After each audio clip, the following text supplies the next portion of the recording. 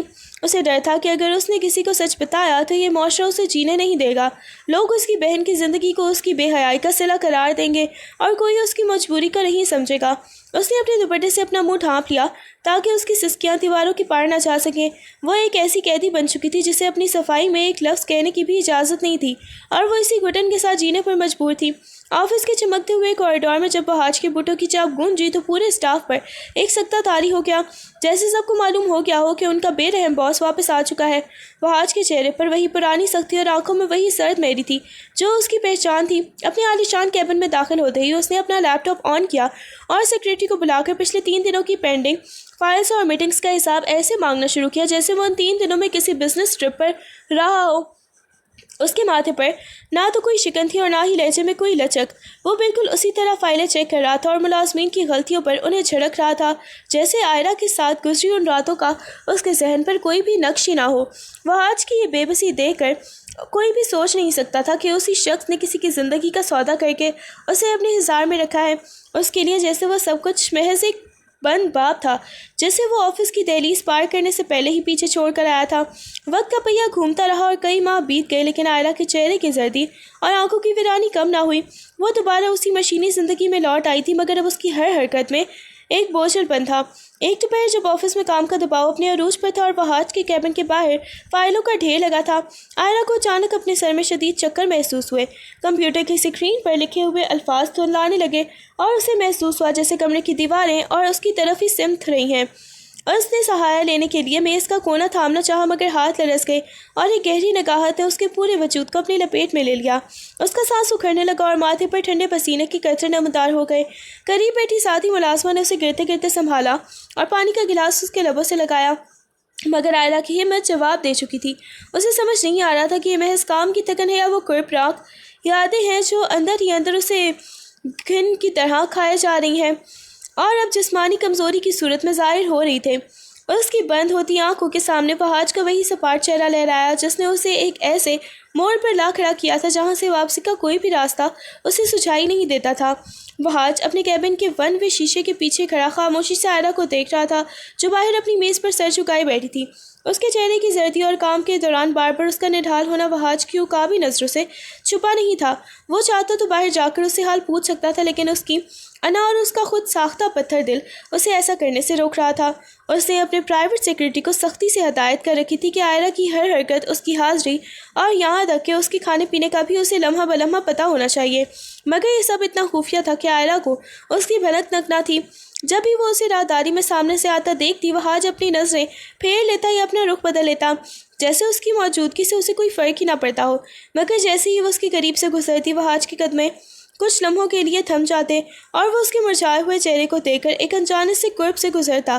وہ ایک سائے کی طرح اس کے گرد موجود تھا، اس کی حفاظت بھی کر رہا تھا اور اس پر نظر رکھے ہوئے تھا، مگر اس نے تہیہ کر رکھا تھا کہ وہ اپنی یہ فکر کبھی اس پر ظاہر نہیں ہونے دے گا تاکہ آئرہ اسے کمزوری نہ سمجھ لے۔ آفس کے طویل اور پرسکون کوریڈور میں آئرہ قدم بڑھا ہی رہی تھی کہ اچانک اسے محسوس ہوا جیسے زمین اس کے پیروں تلے سے نکل رہی ہے۔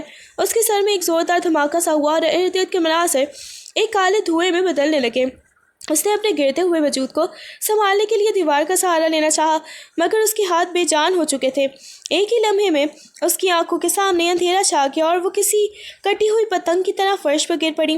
اس کے گرنے کی آواز ایک کوریڈور میں گونجی، جس کے ساتھ ہی اس کے ہاتھ سے گرنے والی فائلیں چاروں طرف بکھر گئیں۔ وہ بے حس و حرکت فرش پر پڑی تھی، اس کا سر ایک طرف کو جھکا ہوا تھا اور چہرہ کسی سفید کاغذ کی طرح بے رنگ ہو چکا تھا۔ چند لمحے پہلے تک خاموش رہنے والا کوریڈور اچانک ملازمین کی آوازوں سے گونج اٹھا جو ہکا پکا ہو کر اس کے گرد ہی جمع ہو رہے تھے، مگر آئرہ ان سب سے بے خبر ایک گہری خاموشی کی وادی میں جا چکی تھی۔ اس کی بے جان وجود اور بند آنکھوں سے ایسا لگ رہا تھا جیسے اس کے اندر کی تمام ہمت بالآخر ٹوٹ کر بکھر ہی گئی ہو۔ وہ ہاتھ جو اپنے کیبن سے باہر نکل ہی رہا تھا، آئرہ کو فرش پر گرا دیکھ کر اپنی تمام تر مصنوعی سختی اور وقار بھول گیا۔ ایک پل کے لیے اس کے چہرے پر وہ وحشت اور گھبراہٹ نمودار ہوئی جو اس سے پہلے کسی نے نہیں دیکھی تھی۔ وہ دیوانہ وار بھاگتا ہوا آئرہ کے پاس پہنچا اور چیختے ہوئے سب کو پیچھے ہٹنے کا حکم دیا۔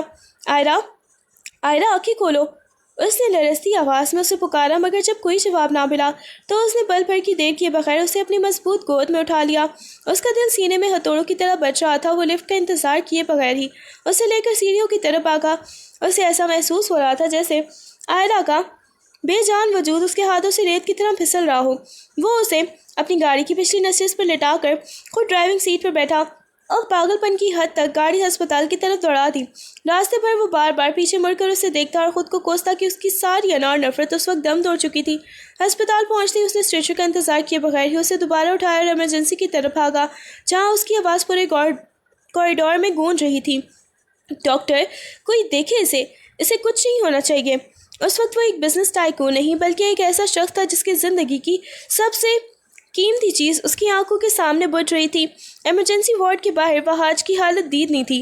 وہ کسی زخمی شیر کی طرح کوریڈور میں چکر لگا رہا تھا اور اس کی نظریں مسلسل وارڈ کے بند دروازے پر جمی ہوئی تھیں۔ اس کے ذہن میں آئرہ کا وہ سر چہرہ اور بے جان وجود کسی ڈراؤنے خواب کی طرح گھوم رہا تھا، اور وہ بار بار اپنے ہاتھ آپس میں ملتے ہوئے انجانی دعائیں مانگ رہا تھا۔ اس کی وہ تمام سختی اور غرور جیسے ہسپتال کی ان سفید دیواروں کے پیچھے ہی کہیں چھوٹ گئے تھے۔ اسے بس اس بات کا ڈر تھا کہ کہیں آئرہ کی یہ خاموشی دائمی نہ ہو جائے۔ جب بھی کوئی نرس باہر آتی تو وہ لگ پڑ کر اس کی طرف بڑھتا، مگر کوئی اسے کچھ بتانے کو تیار نہ تھا۔ کچھ دیر بعد جب ڈاکٹر وارڈ سے باہر نکلے تو وہاج نے بے تابی سے ان کا راستہ روکا۔ اس کی آنکھوں میں التجا اور خوف کا ایک عجیب سا امتزاج تھا۔ ڈاکٹر نے اس کے مضطرب چہرے کو دیکھا اور پھر ایک گہرا سانس لے کر اپنے چہرے پر مسکراہٹ لاتے ہوئے وہاج کے گندھے پر ہاتھ رکھا۔ وہاج کو لگا جیسے اس کا دل ابھی دھڑکنا ہی بند کر دے گا، مگر ڈاکٹر کے اگلے جملے نے اسے ساکت کر دیا۔ مسٹر وہاج، پریشانی کی کوئی بات نہیں ہے۔ آپ کی اہلیہ پر شدید ذہنی دباؤ اور کمزوری کا اثر تھا، مگر ایک بہت بڑی خوشخبری ہے جس نے شاید ان کی اس تکلیف کو بھی خوشی میں بدل دیا ہے۔ ڈاکٹر نے ایک معنی خیز نظر وہاج پر ڈالی اور نہایت ہی حیرت انگیز لہجے میں کہا، مبارک ہو، آپ کی بیوی 2 بچوں کی ماں بننے والی ہیں۔ یہ الفاظ سنتے ہی وہاج کے پیروں تلے سے زمین نکل گئی۔ اسے لگا جیسے کائنات کی تمام آوازیں تھم گئی ہوں۔ 2 بچوں کی خبر اس کے لیے کسی معجزے سے کم نہ تھی۔ وہ بالکل ہی گنگ ہو گیا اور اسے سمجھ نہیں آیا کہ وہ اس خبر پر خوش ہو، حیران ہو، یا ان 3 راتوں کے اس فیصلے پر پچھتاوے کا اظہار کرے جس نے آج اسے اس مقام پر لا کھڑا کیا تھا۔ اس کی آنکھوں میں آنسو تیرنے لگے اور وہ بے اختیار دیوار کا سہارا لے کر وہیں بیٹھ گیا، جبکہ ڈاکٹر کی آواز اس کے کانوں میں ابھی گونج رہی تھی کہ وہ ایک ساتھ 2 زندگیوں کا باپ بننے والا ہے۔ وہ آج وہیں اسپتال کے ٹھنڈے فرش پر بیٹھا رہ گیا۔ ڈاکٹر کے الفاظ اس کے دماغ میں ہتھوڑوں کی طرح چل رہے تھے۔ ایک لمحے کے لیے اسے لگا کہ جیسے وہ کوئی خواب دیکھ رہا ہے، یا شاید اس کے کانوں نے اسے دھوکہ دیا ہے۔ 2 بچے؟ اس نے اپنے آپ سے سرگوشی میں پوچھا۔ اس کا ذہن بالکل ہی سن ہو گیا تھا اور وہ ایک گہرے شوق کی کیفیت میں چلا گیا۔ وہ آئرہ جس سے اس نے صرف اپنی انا کی تسکین کے لیے 3 دن کا نکاح کیا تھا اور جسے وہ ایک ادنا سی لڑکی سمجھ کر اپنی زندگی سے نکال چکا تھا، اب اس کے 2 بچوں کی ماں بننے والی تھی۔ اس نے اپنے چہرے پر ہاتھ پھیرا تو اسے محسوس ہوا کہ اس کے ہاتھ بھی لرز رہے تھے۔ یہ صدمہ اتنا بڑا تھا کہ اسے اپنی سانسیں ہی رکتی ہوئی محسوس ہوئیں، مگر پھر اسی شوق کی دھن کے پیچھے سے ایک عجیب اور انوکھی خوشی کی لہر اٹھی جس نے اس کے پورے وجود کو اپنی لپیٹ میں لے لیا۔ ایک ایسا مرد جس نے ہمیشہ خود کو تنہا اور بے اعتبار سمجھا تھا، جسے لگتا تھا کہ اس کا اپنا کوئی نہیں ہے، اسے اچانک معلوم ہوا کہ اس کا اپنا خون، اس کی اپنی نسل کے 2 حصے آئرہ کے وجود میں پرورش پا رہے ہیں۔ اس کے دل کی دھڑکنیں ایک دم تیز ہو گئیں اور اس کے لبوں پر ایک ایسی مسکراہٹ آئی جو شاید برسوں سے اس کے چہرے سے روٹ چکی تھی۔ یہ خوشی فتح کی نہیں تھی بلکہ ایک ایسے تعلق کی تھی جس نے اسے جڑ سے ہی بدل کر رکھ دیا تھا۔ اس نے سر اٹھا کر اوپر دیکھا اور پہلی بار اس کے دل سے شکر گزاری کا احساس نکلا۔ وہاج کو محسوس ہوا کہ ان 2 ننھی زندگیوں نے اس کی زندگی کے سارے کالے باب مٹا دیے ہیں، اور اب وہ آئرہ کو صرف ایک مجبور لڑکی کی نظر سے نہیں بلکہ اپنی کائنات کے مرکز کے طور پر دیکھ رہا تھا۔ اس نے سوچ لیا تھا کہ اب وہ اسے خود سے دور کبھی بھی نہیں جانے دے گا۔ آئرہ نے جب آہستہ آہستہ اپنی بوجھل پلکی کھولی تو ہسپتال کی سفید چھت اور دوائیوں کی مخصوص بو نے اسے گھیر لیا۔ اس کا سر ابھی بھاری تھا، مگر جیسے ہی اسے یاد آیا کہ وہ آفس میں بے ہوش ہوئی تھی، اس کے دل کی دھڑکن تیز ہو گئی۔ پاس ہی کھڑی ڈاکٹر نے اسے ہوش میں دیکھ کر ایک تسلی بخش مسکراہٹ دی اور اس کا ہاتھ تھام کر نہایت ہی نرمی سے وہ خبر سنائی جس نے عائرہ کی رہی سہی ہمت بھی چھین لی۔ آپ کو بہت سنبھل کر رہنا ہوگا عائرہ، آپ کے اندر 2 ننھی زندگیاں پل رہی ہیں۔ یہ سنتے ہی عائرہ کا وجود لرز اٹھا اور اس کی آنکھوں سے آنسو کا ایک طوفان بہہ نکلا۔ وہ خوش ہونے کے بجائے بری طرح تڑپنے لگی اور اپنا منہ تکیے میں چھپا کر پھوٹ پھوٹ کر رونے لگی۔ اس کے ذہن میں وہ 3 راتوں کا خفیہ نکاح اور پھر وحاج کی سرد میری کسی خنجر کی طرح چبھنے لگی۔ 2 بچے؟ اس نے سسکیوں کے درمیان سوچا، میں دنیا کو کیا منہ دکھاؤں گی؟ اسے یاد آیا کہ وحاج نے اسے طلاق تو نہیں دی تھی، مگر اس نکاح کو ہمیشہ کے لیے ایک راز رکھنے کی شرط بھی تو عائد کی تھی۔ وہ خود کو ایک ایسی گنہگار تصور کری تھی جس کی پاک دامنی کا گواہ کوئی بھی نہیں تھا۔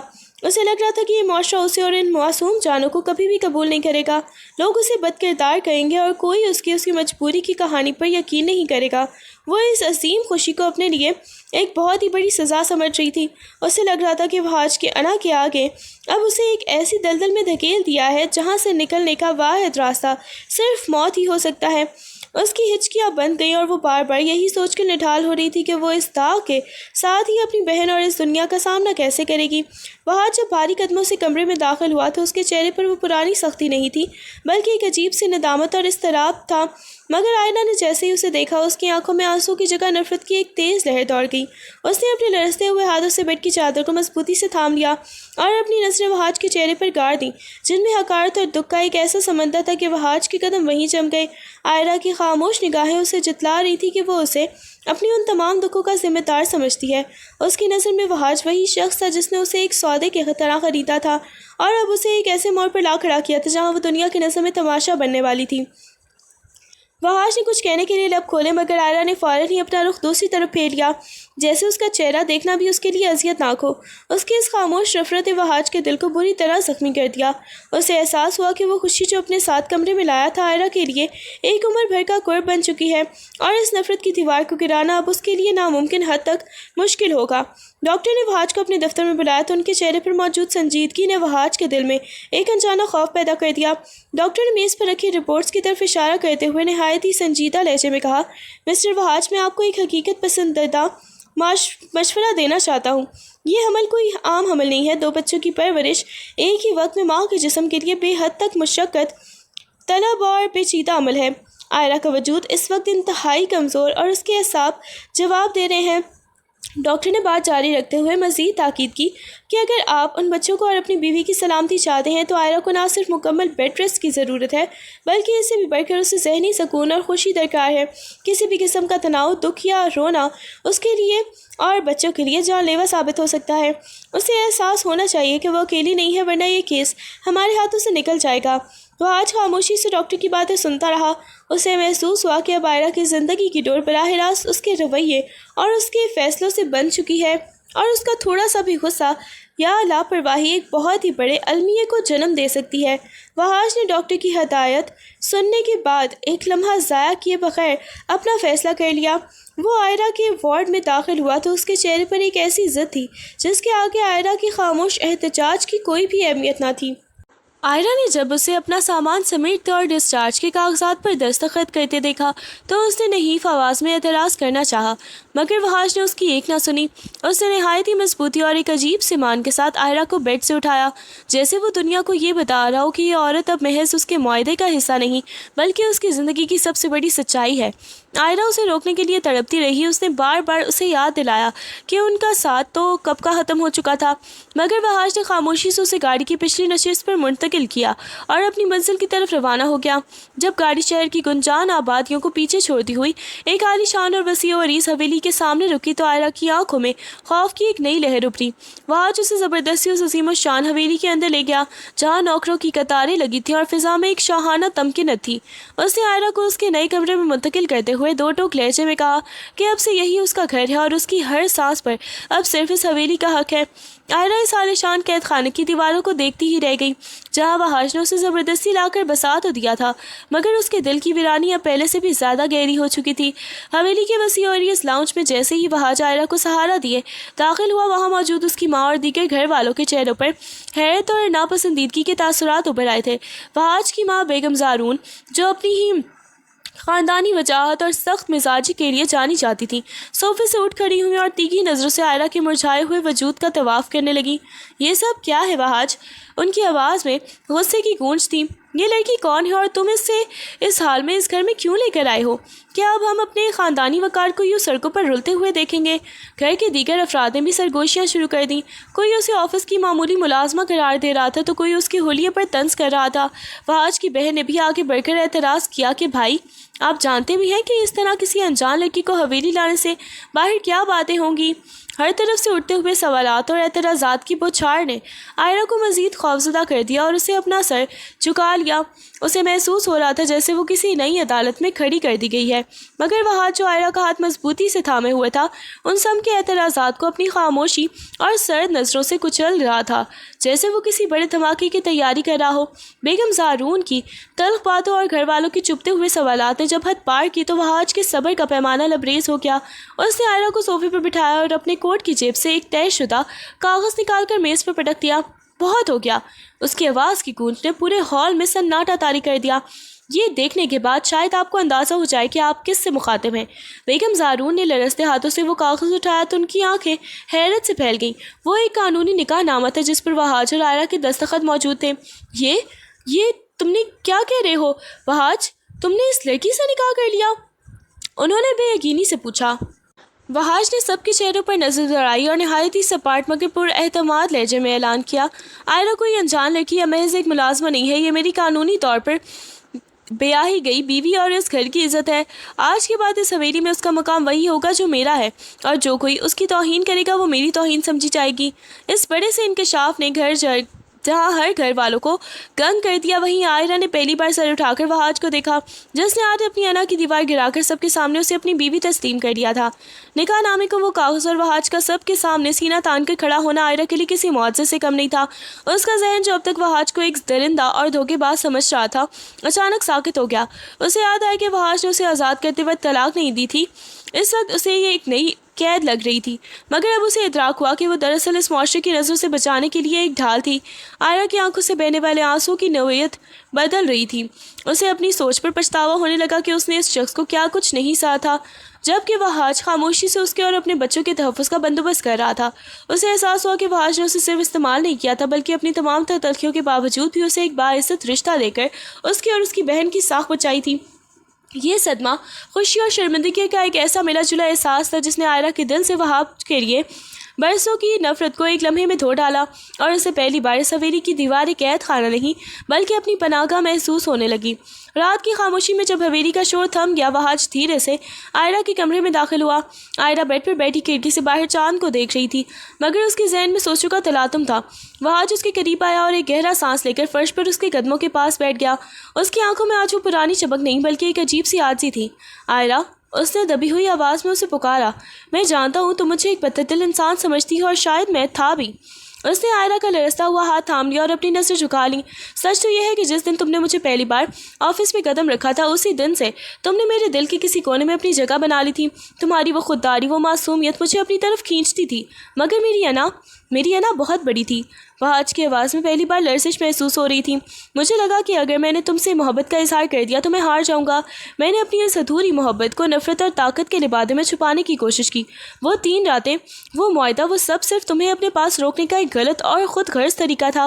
میں تمہیں کھونا نہیں چاہتا تھا، مگر اسے پانے کا ہنر بھی مجھ میں نہیں تھا۔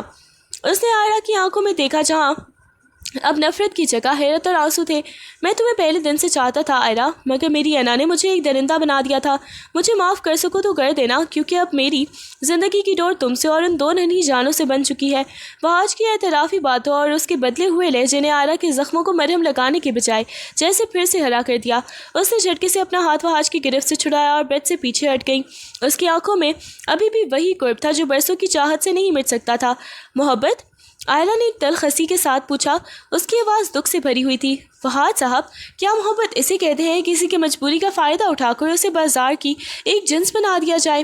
اس نے اسے تحفظ کا نام دیا، مگر میرے لیے وہ 3 راتیں ایک ایسی سزا دی جس نے میری روح تک کو زخمی کر دیا۔ آپ کی انا تو جیت لیا، مگر میرا مان، میری عزت نفس اور وہ معصوم عائرہ جو کبھی خواب دیکھتی تھی، وہ ان 3 راتوں کی بھینٹ چڑھ گئی۔ وحاش نے کچھ کہنا چاہا، مگر عائرہ نے ہاتھ کے اشارے سے ہی اسے روک دیا۔ صرف ایک نکاح نامہ دکھا دینے سے وہ ذلت نہیں دھل سکتی جو میں نے ان راتوں میں محسوس کی۔ آپ نے میرے وجود کا سودا کیا تھا، اور سودے بازی میں محبت نہیں ہوتی، صرف ہوس اور طاقت کا کھیل ہوتا ہے۔ آپ نے اس لفظ کو گندا کر دیا ہے۔ اس نے اپنے آنسو پوچھے اور 2 ٹوک لہجے میں کہا کہ میں ان بچوں کی خاطر اس گھر میں رہوں گی کیونکہ یہ آپ کے ہیں، مگر مجھے یہ توقع مت دیجیے گا کہ میں وہ سب بھول کر آپ کو معاف کر دوں گی۔ وہ 3 راتیں میرے اور آپ کے درمیان ہمیشہ ایک دیوار بن کر ہی کھڑی رہیں گی جسے آپ کی کوئی بھی وضاحت گرا نہیں سکے گی۔ وحاش نے عائرہ کی بے رخی کو اپنی سزا سمجھ کر قبول کر لیا، اور اب اس کی تمام تر توجہ صرف عائرہ کے آرام پر تھی۔ آدھی رات کا وقت تھا جب عائرہ کی آنکھ کھلی اور اسے شدید بھوک کے ساتھ کچھ کھٹا کھانے کا طلب ہوئی۔ اس سے ابھی کروٹ بدلی ہی تھی کہ صوفے پر نیم دراز وحاش فوراً ہی الرٹ ہو کر کھڑا ہو گیا۔ عائرہ، کیا چاہیے؟ طبیعت تو ٹھیک ہے؟ اس نے فکر مندی سے پوچھا۔ عائرہ نے نظر چرا کر طبی آواز میں کچے آموں کی فرمائش کی۔ شہر میں بے وقت آموں کا ملنا ناممکن تھا، مگر وحاش نے ایک لمحہ ضائع کیے بغیر ہی فون اٹھایا اور اپنے اسٹاف کو دوڑایا۔ 1 گھنٹے کے اندر وہ خود کچن میں جا کر اپنے ہاتھوں سے آم چھیل کر اور نمک لگا کر لایا۔ عائرہ خاموشی سے اسے دیکھتی رہی کہ وہ شخص جو کبھی دوسروں کو حکم دیتا تھا، اب اس کی ایک ادنا سی فرمائش کے لیے کتنا بے چین رہتا ہے، مگر اس نے اپنی خاموشی نہیں توڑی۔ عائرہ کی بہن زینب جب حویلی پہنچی تو وہاں کی شان و شوکت سے زیادہ عائرہ کی آنکھوں میں چھپے دکھ نے اسے پریشان کر دیا۔ تنہائی ملتے ہی عائرہ نے سسکتے ہوئے ان 3 راتوں کا پورا سچ اس کے سامنے رکھ دیا۔ زینب سب کچھ سن کر کچھ دیر خاموش رہی، پھر اس نے کمرے سے باہر کوریڈور میں کھڑے وحاش کی طرف اشارہ کیا جو بے چینی سے ڈاکٹر کی دی ہوئی ڈائٹ لسٹ چیک کر رہا تھا۔ عائرہ، مرد جب صرف ضرورت پوری کرتا ہے تو وہ سودا کر کے بھول جاتا ہے، زینب نے اسے سمجھاتے ہوئے کہا، مگر جو مرد تمہاری ایک ٹھنڈی آہ پر اپنی نیندیں حرام کر لے، تمہارے نام کے لیے اپنی ماں اور معاشرے سے لڑ جائے اور تمہاری نفرت کے باوجود بھی تمہارے قدموں میں بیٹھا رہے، وہ گنہگار تو ہو سکتا ہے مگر بے وفا نہیں۔ وحاش نے جو کیا وہ غلط تھا، مگر اب جو وہ کر رہا ہے وہ خالص محبت ہے۔ زینب کی بات انہیں عائرہ کے دل میں ایک ہلچل مچا دی، اور وہ پہلی بار وحاش کے رویے پر نئے زاویے سے سوچنے پر مجبور ہو گئی۔ دن گزرتے گئے اور وحاش کی خاموش ریاضت رنگ لانے لگی۔ عائرہ نے محسوس کیا کہ وحاش جب وہ پہلے والا سخت گیر انسان نہیں رہا تھا، وہ گھنٹوں اس کے کمرے کے باہر اس کی آہٹ کا انتظار کرتا اور اس کی ہر چھوٹی ضرورت کا خیال ایسے رکھتا جیسے وہ کوئی کانچ کی گڑیا ہو۔ ایک شام جب وحاش تھکن سے چور ہونے کے باوجود بھی عائرہ کے پیروں کی سوجن کم کرنے کے لیے مالش کرنے لگا تو عائرہ کی آنکھوں میں آنسو آ گئے۔ اس نے دیکھا کہ وحاش کی انا اب مکمل طور پر محبت میں بدل چکی تھی۔ اس کی بے لوث محبت دیکھ کر اور بچوں کے لیے اس کی بے پناہ خوشی نے آہستہ آہستہ عائرہ کے دل کی برف پگھلانا شروع کر دی، اور وہ نفرت جو کبھی دیوار بنی ہوئی تھی اب ہمدردی اور ایک انجانے سے لگاؤ میں بدلنے لگی تھی۔ ولادت کے آخری ایام قریب آتے ہی عائرہ کی طبیعت بگڑنے لگی۔ ڈاکٹر نے صاف کہہ دیا تھا کہ 2 بچوں کی ولادت کے دوران عائرہ کی جان کو شدید خطرہ ہے، اور یہ سن کر وحاش کی دنیا ہی اجڑ گئی۔ وہ وحاش جو کبھی اپنی طاقت پر غرور کرتا تھا، ہسپتال کی راہ پر ہی جائے نماز گر گرا کر اللہ سے گناہوں کی معافی اور عائرہ کی زندگی کی بھیک مانگ رہا تھا۔ اس نے کھانا پینا چھوڑ دیا تھا اور ہر پل تسبیح ہاتھ میں لیے وارڈ کے باہر ہی ساکت بیٹھا رہتا تھا۔ اسے بچوں سے زیادہ اس عورت کی فکر تھی جس نے اسے جینا سکھایا تھا۔ اس کی آنکھوں کی سرخی اور لرزتی دعائیں اس بات کی گواہ تھی کہ وہ اپنی انا کے بدلے عائرہ کی ایک سانس کا سودا کرنے کو بھی تیار نہیں۔ ہسپتال کی راہداریوں میں اچانک ہی افراتفری مچ گئی جب عائرہ کا بلڈ پریشر خطرناک حد تک بڑھ گیا۔ ڈاکٹروں نے فوری طور پر اسے آپریشن تھیٹر منتقل کرنے کا حکم دیا، اور اسٹریچر کے ساتھ بھاگتے ہوئے وحاش کا دل جیسے ہی ڈوبنے لگا۔ عائرہ نے نیمو آنکھوں سے وحاش کا ہاتھ تھاما۔ اس کی گرفت میں زندگی کی آخری التجا تھی۔ وحاش نے اسے تھیٹر کے دروازے تک تھامے رکھا۔ اس کی آنکھوں سے گرتے آنسو عائرہ کے ہاتھ پر گرے تو جیسے وقت تھم گیا۔ جیسے ہی تھیٹر کے بھاری دروازے بند ہوئے اور اوپر لگی سرخ لائٹ جل اٹھی، وحاش وہیں دیوار کا سہارا لے کر بیٹھ گیا۔ اسے محسوس ہو رہا تھا کہ اس کی کائنات اس وقت اس بند کمرے میں زندگی اور موت کی جنگ لڑ رہی ہے۔ آپریشن تھیٹر کے باہر وحاش کی ہمت جواب دے گئی اور وہ بچوں کی طرح پھوٹ پھوٹ کر رونے لگا۔ اس کی ہچکیاں کوریڈور میں گونج رہی تھیں جہاں آج کا سارا پیسہ، اس کا نام اور اس کی طاقت بے معنی ہو کر رہ گئی تھی۔ وہ بار بار لرزتی آواز میں اللہ سے گر گڑا کر کہہ رہا تھا، یا اللہ، مجھے میری آئرہ دے دے، میں اپنی ساری دولت، اپنی حویلی، اپنا سب کچھ تیرے نام پر صدقہ کر دوں گا، مجھے کچھ نہیں چاہیے، بس اسے بچا لے۔ اس نے وہیں فرش پر سجدے میں سر رکھ دیا اور اپنی انا کی آخری نشانی بھی مٹا دی۔ وہ ایک بزنس ٹائکون نہیں بلکہ ایک مجبور شوہر تھا جو اپنی بیوی کی زندگی کے لیے اپنی پوری ہستی کا سودا کرنے کو تیار تھا۔ کئی گھنٹوں کے طویل انتظار کے بعد آخرکار آپریشن تھیٹر کا دروازہ کھلا اور ایک نرس مسکراتے ہوئے باہر آئی۔ وہاں جو سجدے سے سر اٹھائے ساکت بیٹھا تھا، نرس نے خوشخبری سناتے ہوئے کہا، مبارک ہو سر، اللہ نے آپ کو بیٹے سے نوازا ہے۔ ابھی وہاج کی آنکھوں سے خوشی کے آنسو گر رہی تھے کہ دوسری نرس ایک اور ننھے وجود کو لیے باہر آئی۔ سر، ایک اور بیٹا ہوا ہے۔ وہاج کی حیرت اور خوشی کا کوئی ٹھکانہ نہ رہا۔ ماشاءاللہ، 2 بیٹے، دونوں بچے بالکل ہی تندرست ہیں۔ نرس کے ان الفاظ نے کوریڈور میں خوشیوں کا تلاطم برپا کر دیا۔ وہاج نے کانپتے ہاتھوں سے اپنے بچوں کا منہ دیکھا جس کی کائنات پل بھر میں 4 گنا وسیع ہو گئی تھی، مگر اس کی نظریں ابھی دروازے پر جمی تھی۔ وہ اپنی زندگی کی اصل جیت یعنی آئرہ کی خبر کا منتظر تھا۔ وہاج نے جب ایک ساتھ اپنے دونوں بچوں کی رونے کی آوازیں سنی اور ان کے معصوم چہرے دیکھے تو اس کے وجود پر ایک لرزہ طاری ہو گیا۔ اسے یقین ہی نہیں آ رہا تھا کہ اللہ نے اس جیسے خطا کار انسان کو اتنی بڑی رحمت سے نوازا ہے۔ اس نے وہی ہسپتال کے فرش پر پیشانی ٹکا دی اور سجدہ شکر میں گر گیا۔ اس کے آنسوں سے فرش تر ہو رہا تھا۔ یہ شکر گزاری ان 3 راتوں کی گناہ کی تلافی تھی، اپنی انا کی شکست اور رب کی پناہ عطا پر تھی۔ وہ دیر تک سجدے میں پڑا رہا۔ اسے محسوس ہو رہا تھا کہ ان 2 ننھی جانوں کی آمد نے اس کی روح کے تمام داغ دھو دیے ہیں۔ جب اس نے سر اٹھایا تو اس کے چہرے پر ایک عجیب سا سکون تھا، جیسے اسے اپنی زندگی کا اصل مقصد مل گیا ہو۔ اس نے اپنے لرزتے ہاتھوں کو پھیلا کر رب کا لاکھ لاکھ شکر ادا کیا جس نے اسے اتنی بڑی آزمائش کے بعد اتنی عظیم خوشی سے ہمکنار کیا تھا۔ دوائیوں کے اثر سے بوجھل آئرہ کی آنکھیں آہستہ آہستہ کھلیں تو سفید چھت کے بجائے اسے سامنے وہاج کا مسکراتا چہرہ نظر آیا۔ اس کی گود میں ایک ننھی جان تھی اور قریب ہی نرسیں باقی بچوں کو سنبھال رہی تھیں۔ وہاج نے جھک کر آئرہ کی پیشانی چومی اور نہایت ہی رقت آمیز لہجے میں کہا، دیکھو آئرہ، اللہ نے ہماری جھولی بھر دی۔ آئرہ نے کراتے ہوئے اپنے گرد نظر دوڑائی تو وہاں 2 ننھے شہزادے اس کے پاس لیٹے ہوئے تھے۔ ان کے معصوم اور گلابی چہروں کو دیکھ کر وہ اپنی تمام تکلیف اور پرانے زخم بھول گئی اور اس نے کپکپاتے ہاتھوں سے اپنے بچے کو چھوا تو اس کی ممتا تڑپ اٹھی۔ اسے احساس ہوا کہ یہ 2 ننھے وجود اس کے اور وہاج کے درمیان اس نئے رشتے کی بنیاد ہے جہاں اب صرف محبت اور شکر گزاری کی جگہ تھی۔ اس کی آنکھوں سے خوشی کے آنسو بہہ نکلے اور وہ زندگی میں پہلی بار خود کو مکمل محسوس کرنے لگی۔ وہاج نے نہایت ہی عقیدت سے جھک کر آئرہ کے ماتھے پر بوسہ دیا جیسے وہ اس کی ہمت کو خراج تحسین پیش کر رہا ہو۔ اس کی آنکھیں ابھی بھی نم تھیں۔ آئرہ، آج میں تم سے ایک ایسی بات کی معافی مانگنا چاہتا ہوں جو میرے ضمیر پر بوجھ بنی ہوئی تھی۔ اس نے لرزتی آواز میں کہا، جس دن میں نے تم پر ہاتھ اٹھایا تھا وہ تھپڑ صرف تمہارے چہرے پر نہیں، میری انسانیت پر تماچا تھا۔ اسے ایک پل کے پچھتاوے نے مجھے توڑ کر رکھ دیا اور وہیں سے میرے بدلنے کا سفر شروع ہوا۔ وہاج نے آئرہ کا ہاتھ اپنے ہاتھوں میں لے کر دبایا، تمہارے اس دکھ نے مجھے وہ ہاتھ زارون سے ایک انسان بنا دیا تھا۔ مجھے معاف کر دو کہ میں نے تمہیں محبت دینے کی بجائے صرف زخم دیے۔ آئرہ نے خاموشی سے اس کی طرف دیکھا جہاں اب غرور کی جگہ صرف اور صرف ندامت اور سچی چاہت باقی تھی۔ حویلی کو کسی دلہن کی طرح سجایا گیا تھا، پھولوں کی مہک اور روشنیوں کی ہر طرف خوشی کا سما باندھ رکھا تھا۔ جیسے ہی وہاج اور آئرہ بچوں کی ساتھ دہلیز پر پہنچے، بیگم سارون نے صدقہ اتار کر ان کا والہانہ استقبال کیا۔ آج ان کے دل میں آئرہ کے لیے کوئی گلہ نہیں بلکہ صرف اور صرف احترام تھا۔ جب بچوں کو باری باری آئرہ اور وہاج کی گود میں دیا گیا تو حویلی کی دیواریں کہکوں اور دعاؤں سے گونج اٹھیں۔ وہاج نے آئرہ کی طرف دیکھا جس کے چہرے پر اب ایک ملکہ جیسی طمانینت تھی۔ آج وہ صرف ایک بیوی یا ماں نہیں بلکہ اس پورے گھر کی رونق اور وہاج کی زندگی کا سب سے قیمتی سرمایہ بن چکی تھی۔ وہاج جو کبھی کام کے جنون میں دنیا و ما فیہا سے بے خبر رہتا تھا، اب اس کا آفس جانے کو جی ہی نہیں چاہتا تھا۔ اس نے اپنے تمام اہم پروجیکٹس مینیجرز کے حوالے کر دیے تھے اور اپنا زیادہ تر وقت کے نرسری روم میں ہی گھر میں ہی گزارنے لگا تھا۔ کبھی وہ شاہان کو گود میں لیے ٹہلتا، بچوں کے ڈائپر بدلنے میں مدد کرتے یا انہیں فیڈر پلاتے دیکھتی تو اسے اپنی آنکھوں میں یقین نہ آتا۔ ایک شام جب آئرہ نے اسے کام پر جانے کا کہا تو وہاج نے مسکرا کر اس کا ہاتھ تھام لیا اور بچوں کی طرف اشارہ کرتے ہوئے بولا، باہر کی دنیا میں بہت منافع کما لیا آئرہ، مگر زندگی کا اصل سکون اور سب سے بڑی کمائی تو اس کمرے میں ہے، تمہارے اور میرے بچوں کے پاس۔ وہاج کی ترجیحات اب مکمل طور پر بدل چکی تھیں۔ ایک پرسکون شام جب بچے نرسری میں سو رہے تھے، آئرہ اور وہاج بالکنی میں بیٹھے ڈھلتے سورج کا نظارہ کر رہے تھے۔ فضا میں خاموشی تھی مگر دلوں میں یادوں کا ایک طوفان۔ آئرہ نے وہاج کی طرف دیکھ کر ایک گہرا سانس لیا اور دھیمے لہجے میں کہا، وہاج، وہ 3 راتیں میری زندگی کا سب سے کٹھن اور سیاہ امتحان تھی۔ اس وقت مجھے لگا تھا کہ سب ختم ہو گیا، میری روح تک زخمی تھی۔ وہاج کی نظریں ندامت سے جھک گئیں۔ مگر آئرہ نے اس کا ہاتھ تھام کر بات جاری رکھی۔ مگر آج ان دو ننھی جانوں کو دیکھ کر اور آپ کے بدلتے ہوئے روپ کو دیکھ کر محسوس ہوتا ہے کہ اس کٹھن راستے کا صلہ بہت خوبصورت نکلا۔ اللہ نے میرے صبر کو ان خوشیوں سے بھر دیا جن کا میں نے کبھی تصور بھی نہیں کیا تھا۔ آئرہ کی باتوں میں اب شکوہ نہیں بلکہ ایک عجیب سا سکون تھا، جیسے اس نے ماضی کی تلخیوں کو اپنے حال کی خوشیوں میں ضم کر دیا ہو۔ وحاش نے اس کے سر پر اپنا گرفت مضبوط کر لی، یہ جانتے ہوئے کہ ان کی محبت نے واقعی ایک نیا جنم لیا ہے۔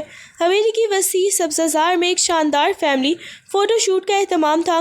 وحاش اور آئرہ اپنے دونوں بچوں کے ساتھ بیٹھے ایک مکمل تصویر کا عکس پیش کر رہے تھے۔ وحاش نے سیاہ سوٹ پہن رکھا تھا جبکہ آئرہ سفید لباس میں کسی شہزادی سے غم نہیں لگ رہی تھی۔ شاہان اپنے والد کی گود میں اور شارق اپنی ماں کی سینے سے لگی مسکرا رہے تھے۔ کیمرے کی فلیش لائٹ چمکنے سے عین پہلے وحاش نے جھک کر آئرہ کے کان میں سرگوشی کی۔